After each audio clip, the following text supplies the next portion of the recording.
5월은 산책하기에 참 좋은 계절입니다. 하나님께서 만드신 자연을 통해서 지친 마음에 새 힘을 얻고 다시 일어설 수 있는 기회가 되기 때문입니다. 여러분께서 말씀을 들으려고 앉아 계시는 그 자리가 지금 예수님의 손을 잡고 말씀 속으로 영혼의 산책을 하는 멋진 5월이 되기를 원합니다.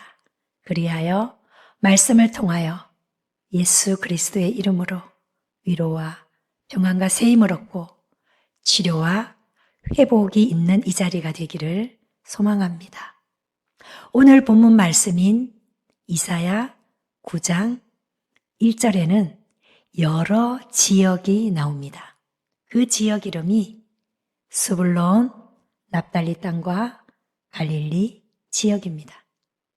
이 지역은 흑암의 땅이라고 할 만큼 주변 국가들로부터 많은 침입을 받아왔습니다. 그로 인하여 많은 시달림을 받았습니다. 그리고 BC 733년에는 아수르의 공격을 받아서 이 근방에는 초토화가 될 만큼 많은 어려움을 겪기도 했습니다. 이러한 정치적, 문화적, 인종적인 요인으로 갈릴리 지역은 같은 민족인 유대인 사이에서도 멸시를 받는 그런 지역이었습니다. 고통과 압제와 아픔과 불안과 공포가 뒤섞인 이 흑암의 땅, 스불론 납달리 갈릴리 지역에 놀라운 일이 생겼습니다. 그 칠흑 같은 어둠 가운데 빛이 비치기 시작했다는 것입니다. 우리의 인생이 어떻습니까? 지금 우리가 살아가고 있는 삶이 어떻습니까? 흑암의 땅, 스불론과 납달리와 갈릴리 지역과 같지 않습니까? 질병과 고통과 아픔과 불안과 두려움이 뒤섞여 있는 우리의 삶 속에서 아무도 모르는 나만이 아는 눈물의 베개를 하나씩 안고 살아가는 것이 우리네 인생이 아니겠습니까? 지친 마음에 입맛을 잃어서 약을 먹기 위해서 밥을 먹어야 하는 서글픈 그런 순간들이 우리에게 오기도 한다는 것입니다. 고장난 시계가 벽에 걸려서 그 먼지 쌓인 멈추어져 있는 고장난 시계처럼 나 자신이 초라하게 보일 때도 있다는 것입니다. 나의 힘보다 삶의 무게가 더 무거워서 삶이 버겁게 느껴질 때가 있는 것이 우리의 인생입니다. 이러한 우리의 삶의 자리에 빛이 비치기 시작했다는 것입니다. 아무리 칠흑과 같은 어둠일지라도 빛이 비치면 어둠은 끝입니다. 그 빛이 바로 예수 그리스도이십니다. 이사야 9장 2절에 흑암에 행하던 백성이 큰 빛을 보고 사망의 그늘진 땅에 거주하던 자에게 빛이 비치도다 이렇게 말씀하고 있습니다. 빛은 기쁨이요, 빛은 능력이요, 빛은 긍정이요, 빛은 회복과 치유와 자유입니다. 여러분의 마음에 이러한 빛이 있습니까? 내 방에서 전등 스위치를 켜면 그 빛은 내 방만 비출 수 있는 가두어진 빛입니다. 세상의 빛이 이렇다는 것입니다. 그러나 예수님의 빛은 가둘 수도 없고 가릴 수도 없는 온 우주를 비추는, 온 세계를 비추는 어느 누구도 알 수 없고 볼 수 없는 우리의 생각과 마음까지 비추는 빛이라는 것입니다. 쓰라린 마음과 아픔을 안고 기도의 골방에서 몸부림치며 기도하는 여러분의 그 자리에 하나님의 빛이 존재하고 있다는 것입니다. 온 땅 구석구석을 비추는 광대한 빛입니다. 그리고 한 사람 한 사람을 비추는 섬세한 빛이기도 합니다. 때로는 위로의 빛으로 우리의 눈물을 닦아주시고, 때로는 강력한 치료의 광선으로 질병을 치료하는 빛입니다. 예수님은 이 땅에 빛으로 오셨습니다. 요한복음 12장 46절에 나는 빛으로 세상에 왔나니 물은 나를 믿는 자로 어둠에 거하지 않게 하려 함이로라, 이렇게 말씀하고 있습니다. 여러분, 5월의 연두빛 새싹은 생명의 신비를 느끼게 합니다. 겨우내 꽁꽁 얼어있는 그 캄캄한 어둠을 뚫고 그 땅속을 뚫고 올라오는 새싹을 보십시오. 새싹처럼 이 5월에 여러분 빛 대신 예수님께로 나아오시기 바랍니다. 메말라 있는 나뭇가지를 보십시오. 아무 일도 일어나지 않을 것과 같은 메말라 있는 나무에, 그 나뭇가지에서 새싹이 터져 나옵니다. 그것처럼 여러분, 다시 한번 빛 대신 예수님께로 나오는 여러분의 삶이 되기를 소망합니다. 굳어있는 땅과 같은 우리의 심령에, 메마른 가지와 같은 우리의 심령에 생명의 말씀이 심겨져서 그 어둠을 뚫고 빛 대신 예수님께로 나오는 여러분의 삶이 되시기를 바랍니다. 빛은 에너지입니다. 빛은 하나님의 에너지입니다. 우리를 통한, 우리를 향한 하나님의 사랑의 에너지가 얼마나 강력한지 성경은 말씀하고 있습니다. 이사야 9장 6절에 이는 한 아기가 우리에게 낳고 한 아들을 우리에게 주신 바 되었는데 그의 어깨에는 정사를 메었고 그의 이름은 기묘자라, 모사라, 전능하신 하나님이라, 영존하시는 아버지라, 평강의 왕이라 할 것임이라. 하나밖에 없는 자신의 아들을 우리를 위해 내어주시기까지 우리를 사랑하시는 하나님의 사랑의 에너지는 대단합니다. 또한 하나님의 아들 예수님은 기묘자가 되시고 모사가 되신다고 말씀하고 있습니다. 여기에서 기묘자란 뜻은 놀라운 좋은 자라는 뜻을 가지고 있습니다. 모사라는 뜻은요, 상담자라는 뜻을 지니고 있습니다. 예수님은 우리의 놀라운 좋은 자여 우리의 상담자가 되신다는 것입니다. 제가 구세군 위기상담센터에서 야간 전화 상담을 한 적이 있습니다. 1시간 동안 상담을 하는데요. 저녁 10시에 전화가 와요. 겨울에, 그 추운 겨울에 1시간 동안 이렇게 내담자의 말을 듣고 함께 대화하기란 쉬운 일은 아니었습니다. 저도 가족이 있기 때문에 전화벨 소리에 또 내가 1시간 동안 전화하는 그 소리에 가족들이 잠이 깰까봐 겨울에 거실로 나가서 이불을 뒤집어 쓰고 1시간 동안 내담자와 상담을 한 적이 있습니다. 그런데 한계에 부딪히더라고요. 그 간절하게 아픔을 이야기하는 그 내담자의 마음을 제가 다 이해할 수 없는 한계, 그 간절하게 아파하는 그 내담자의 그 마음을 그대로 내가 그 아픔까지 수용할 수 없는 나의 한계를 느끼게 되었습니다. 그런데 한계가 없으신 우리의 기묘자가 되시고 모사가 되시는 예수님은 말씀을 통해서 놀랍게 우리를 교훈하시고 때로는 책망하시고 바르게 하시고 의로 하십니다.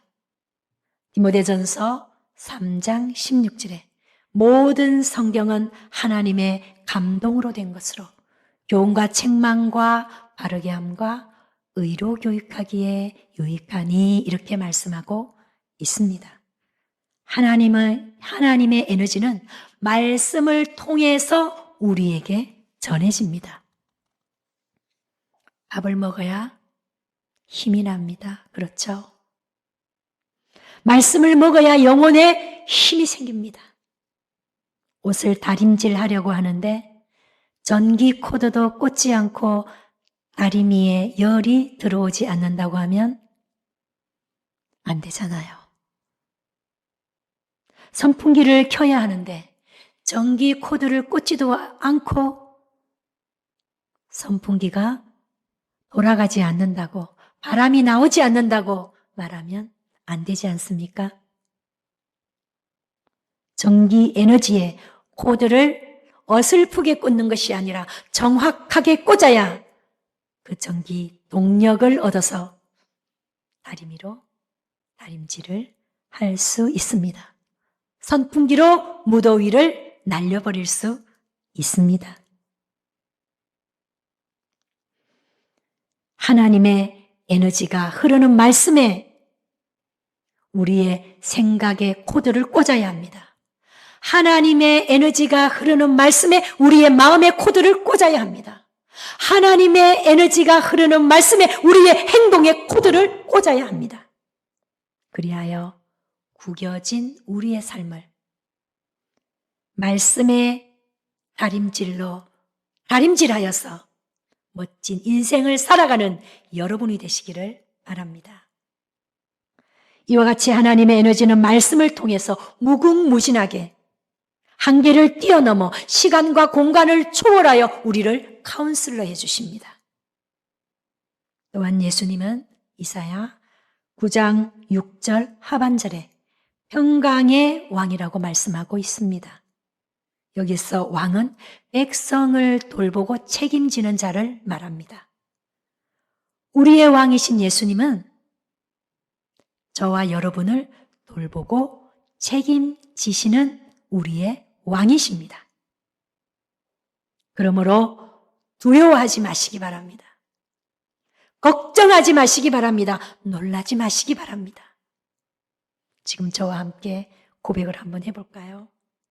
예수님은 나를 돌보시고 책임지시는 나의 왕이십니다. 할렐루야!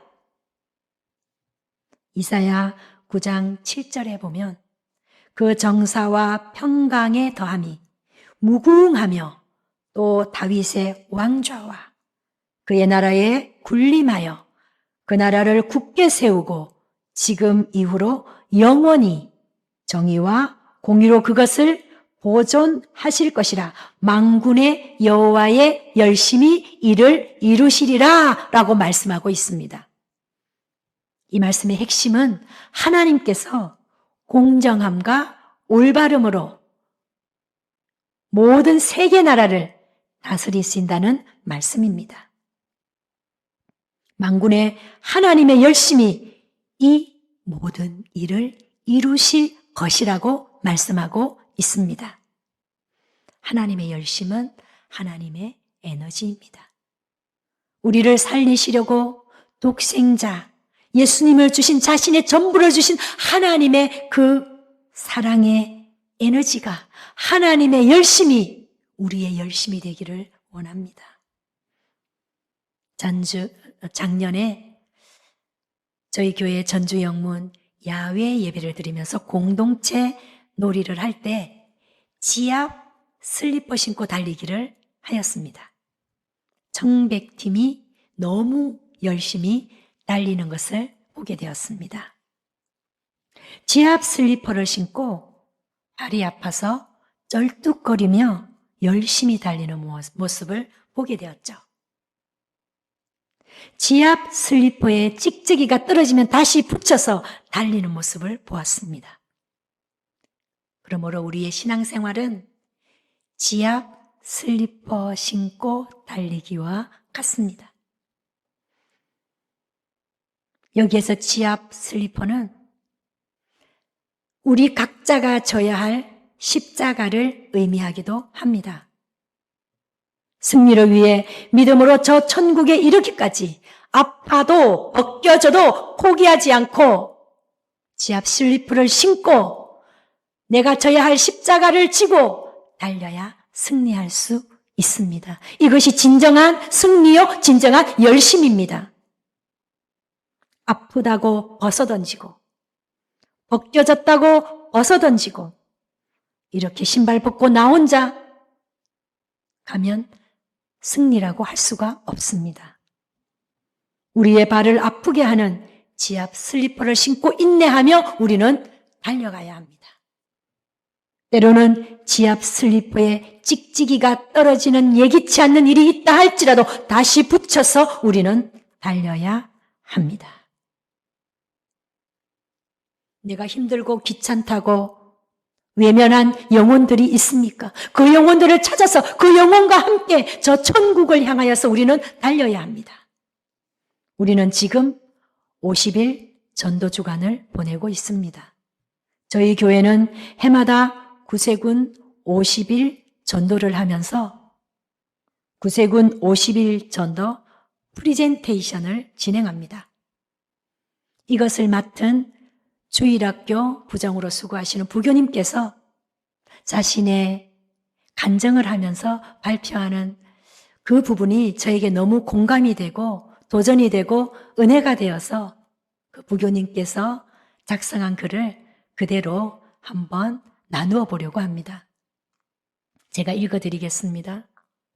해마다 실시하고 있는 구세군 50일 전도가 돌아왔다. 예년과 마찬가지로 50일 전도 총팀장이신 정교님께서 전도 발표를 부탁하셨는데 역시 하기가 싫었습니다. 이번에는 못한다고 할까? 식상하게 저 말고 다른 분이 하면 어떨까요? 라고 말씀을 드려야 하나 고민을 했습니다. 그때 제가 너무 좋아하는 봄꽃들, 벚꽃, 목련, 개나리, 봉오리가 올라온 철쭉까지 저에게 얘기합니다. 나는 매년 한 번도 꽃 피는 것을 쉰 적이 없어. 이렇게 말을 합니다. 그러고 보니 저 역시 열심히 일도 하고 있지만 제가 좋아하는 것을 쉰 적이 없었습니다. 매일 밥 먹기, 중간에 간식 먹기, 스마트폰 보기 등등. 그런데 전도는 쉬고 싶은 제가 부끄러워서 바로 순종하기로 결단했습니다. 이러한 글을 보면서 너무나도 은혜가 되었고 하나님 앞에 제 마음이 들킨 것과 같은 그런 느낌을 받기도 했습니다. 사실 전도가 부담스러워서 피하고 싶은 마음도 들 때도 있습니다. 그런데 꽃들은 나는 매년 한 번도 꽃 피는 것을 쉰 적이 없어. 이렇게 말을 했다고 합니다. 그런데 우리를 사랑하시는 아버지 하나님께서는 매년이 아니라 매일매일 매 순간마다 찬양 가사와 같이 세상 모든 민족이 구원을 얻기까지 쉬지 아니하시는 하나님이시라는 것입니다. 이사야 62장 1절에 나는 시온의 의가 빛같이 예루살렘의 구원이 횃불같이 나타나도록 시온을 위하여 잠잠하지 아니하며 예루살렘을 위하여 쉬지 아니할 것인지 저와 여러분이 믿음에서 떨어지지 아니하도록 성령의 탄식하심으로 우리를 위해서 잠잠하지 아니하고 예수님은 기도하고 계시다는 것입니다. 사망의 길로 달려가고 있는 저 영혼의 구원을 위하여서 우리 하나님은 쉬지 않고 지금도 일하시는 하나님이시라는 것입니다. 저와 여러분을 통하여 영혼 구원을 위하여 쉬지 않는 하나님이시라는 것입니다. 그러므로 우리는 전도하기 전에 주님, 제 마음에 영혼을 사랑하는 뜨거운 마음을 부어 주시옵소서 이렇게 기도해야 될 줄로 믿습니다. 하나님 아버지의 마음을 가지고 예수님의 손과 발이 되어서 이 땅 구석구석을 행진하며 복음을 전하는 전도의 꽃을 피우는 여러분이 되시기를 바랍니다. 때로는 지압 슬리퍼와 같이 나를 아프게 하는 것이 있다 할지라도 그 지압 슬리퍼는 내가 져야 할 십자가이기 때문에 그 십자가를 지고 그 영혼과 함께 천국을 향하여 달려가는 여러분이 되시기를 바랍니다. 예수님께서 십자가를 지시는 것은 하나님의 뜻이었습니다. 신앙생활의 목적은 하나님의 뜻을 이루어드리는 것입니다. 우리의 소원이 하나님의 뜻보다 클 때 신앙의 갈등이 일어납니다. 우리의 소원은 불완전합니다. 그러나 하나님의 뜻은 언제나 선하시고 언제나 완전하십니다. 그러므로 우리는 하나님의 뜻을 구하는 삶이 되어야 하겠습니다. 로마서 12장 2절에 너희는 이 세대를 본받지 말고 마음을 새롭게 함으로 변화를 받아 하나님의 선하시고 기뻐하시고 온전하신 뜻이 무엇인지 분별하도록 하라 이렇게 말씀하고 있습니다. 우리의 인생이 어떻습니까? 아무도 모르는 혼자만의 눈물의 베개를 하나씩 안고 살아가는 것이 우리의 인생입니다. 멈추어진 고장난 시계와 같이 먼지 쌓인 시계와 같이 나 자신이 초라하게 보일 때도 있는 것이 우리의 인생입니다. 나의 힘보다 삶의 무게가 무거워서 삶이 버겁게 느껴지는 때가 있는 것이 우리의 인생입니다. 그러한 인생에 예수 그리스도의 빛이 비추기 시작했다는 것입니다. 그 구원의 빛을 받았으니 빛을 바라는 복음의 빛을 바라는 우리들이 되어야 될 줄로 믿습니다. 매년마다 꽃피는 것을 쉬지 않았던 봄꽃처럼 전도의 꽃을 피우는 여러분의 삶이 되시기를 바랍니다.